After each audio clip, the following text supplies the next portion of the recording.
How do the new tax rules affect you?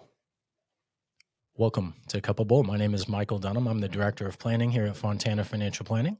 With me today is Patrick Fontana, the founder of Fontana Financial Planning. Welcome, Patrick. Cheers. Cheers, Michael. So we're going to hit the highlights of these tax updates that are proposed, and Michael's done quite a bit of running through the big document. I'm going to ask the questions. Ready, Michael?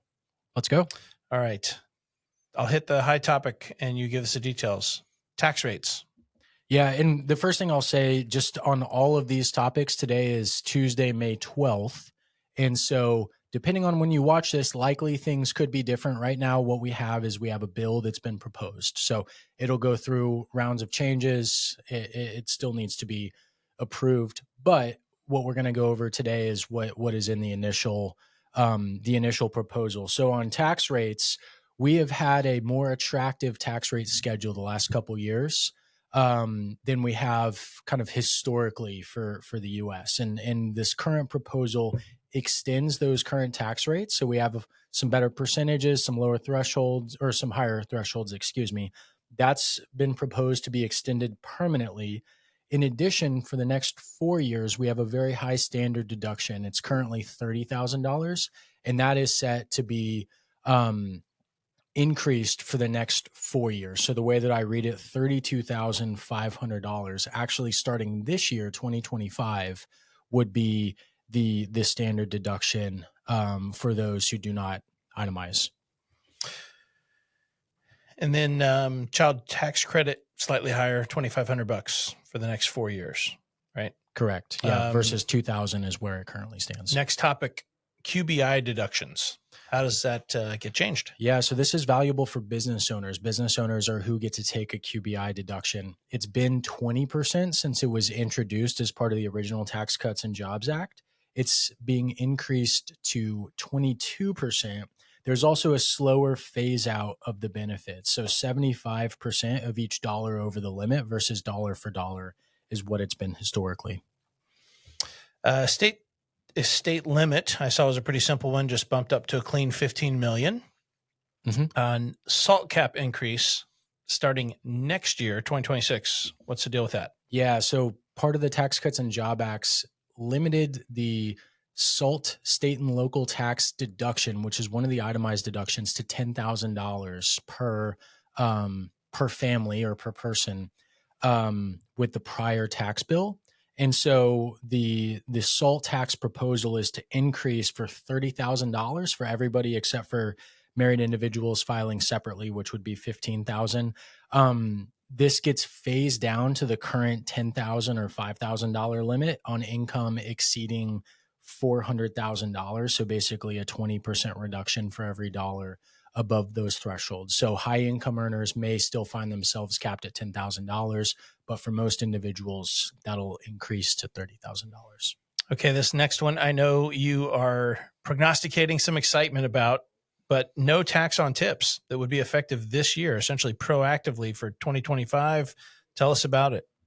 Yeah, so I'll say this is an area that could be ripe for confusion, ripe for maybe some potential abuse. But the way that it's written is any business or any job where you currently receive tips as a regular part of doing business, it would become an above the line deduction. So you'd be able to deduct any income that you receive via tips. So this has been a common talking point that I'd say in reality probably affects very few people. I'll say no tax on overtime, which is another thing that was included in this proposal. Similar thing. Highly compensated individuals would be excluded from no tax on overtime, but overtime would be an above the line deduction that certain individuals would be able to deduct from their income. Seniors. So if you are a senior, which would be defined as anybody above the age of 65 when it comes to these rules, starting this year in 2025, you would get an extra $4,000 income deduction. This would be a below the line deduction. So what this means is for IRMA surcharge purposes, it doesn't reduce your income and help you avoid any potential Medicare surcharges, but it would reduce your income by $4,000. This gets phased out for married couples. Income over $150,000, it gets phased out by 4% of each dollar above that $150,000 threshold. Okay, there was this little section on auto loans.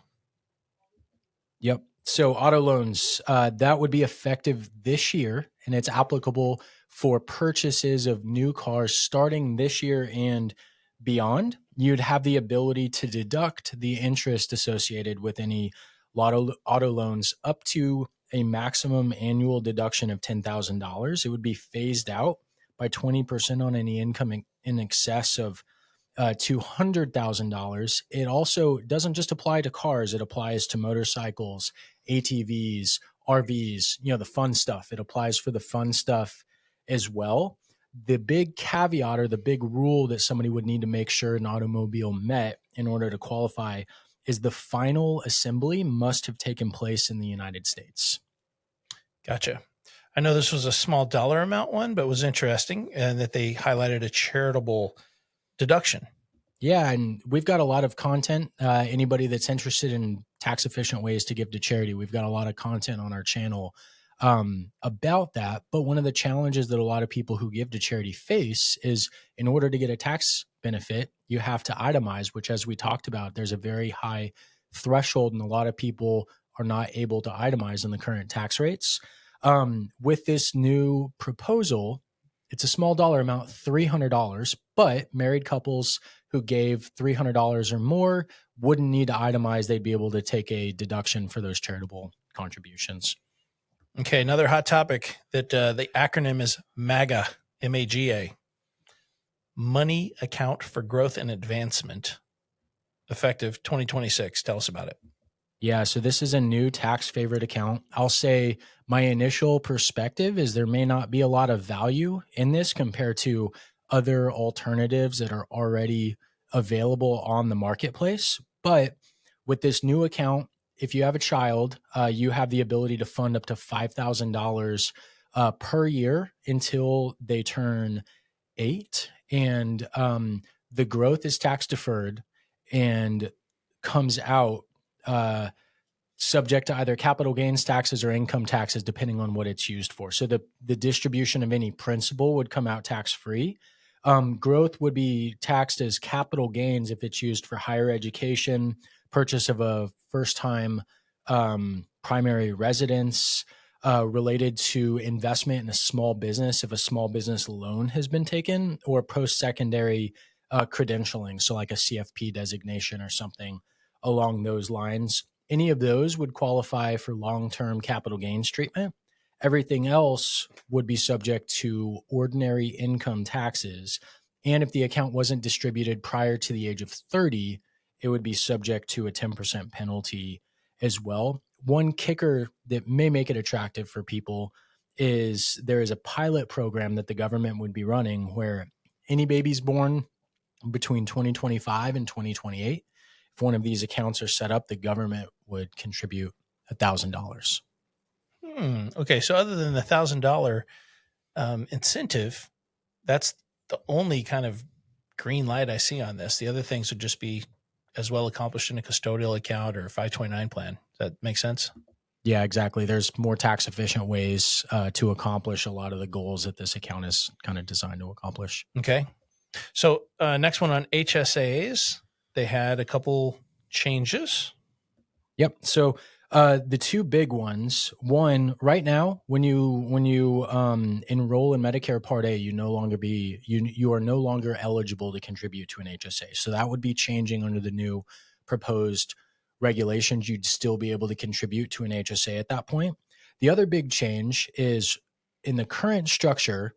If you have both husband and wife over the age of 55, they can both contribute a catch-up contribution, which is $1,000, but they have to open separate HSAs to do that. And so the big change is both contributions would be able to be made into the same HSA account. So you have a husband and wife, both over the age of 55, theoretically you can contribute a full $10,550 to one HSA, as opposed to having to do the two separate ones. Gotcha. So this one seems exciting to me, having recently just been infatuated with cool cars and airplanes. Bonus depreciation.